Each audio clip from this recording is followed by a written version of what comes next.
Hi folks, this is Tom. I've got the TS-140S put back together again here and fired up. What I'm going to do is I'm going to step through the bands here. I've got it on CW, and if you take a look, boom, there you go. We've got roughly 90 watts on 160, and here's 80. We've got a little over 100 watts there. And there's 40 meters. And that's, of course, 100 kc above the band edge there. We're going to go to dummy load. None of this is radiating, so this is perfectly fine. 10.4, there we go, 100 watts. 14.4, boom. 100 watts, 18.4, 90 watts. 21.4, about 85, almost 90 watts. 24.9, about 85 watts. 28.4, about 85, 28.9, low 80s, 29.4, again lower 80s. You can see it's starting to poop out a little bit, and there we go. There's 29.9, again above the band edge, and we had 80 plus watts on that. Let's go ahead and I'm going to crank the volume back up. Let's go to FM. FM, the squelch actually works. This is the only position that the squelch works in. If I key up, there we go. We got about a 42.5 watt carrier. If we go to AM, this is the weird thing. You can go all the way to 100 watts, but you don't want to do that. So if you're going to run AM, you're going to have to run the power down here to about 25 watts. There you go.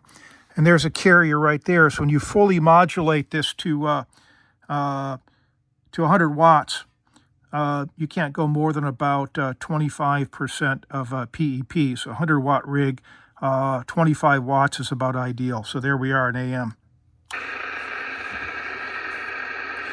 CW, of course, we tested CW and CW narrow, and we got upper lower sideband. Let me run the power all the way up there. Okay, let's try this again. If you look on sideband, we're about 35 watts on the meter here. And that's not bad. That's about right, because typically what's going to happen is your peak envelope power is going to be about 3 times what your average power is. So here we're about 35. You multiply 35 by 3, and that's 105. So it's close. So even though this only says 35 watts, we're actually 100 watts on voice peaks there. So that's cool. Of course, and there's the, let's see, upper sideband. There we go, 35 watts again. So this is basically doing what it's supposed to be doing. And run the volume down. Of course, there's the IF shift. You can hear it doing its thing there. And let's see, send, receive, there we go. That kicked in to transmit. We got a processor, ALC power attenuator, AGC fast and slow. There's a Vox control. There's an up and down band here. You see that actually works fine. What you can also do is kick it in 1 megahertz at a whack here. So now it's just cycling 1 megahertz. It goes up to 34 something, and at 35 it cycles back down to essentially 1 megahertz, down to 900 kilocycles there. And there we go. We can get it to do its thing there. And you got the noise blankers, RIT. So let's see, that's going to be the center one. Yep, RIT is doing its thing there.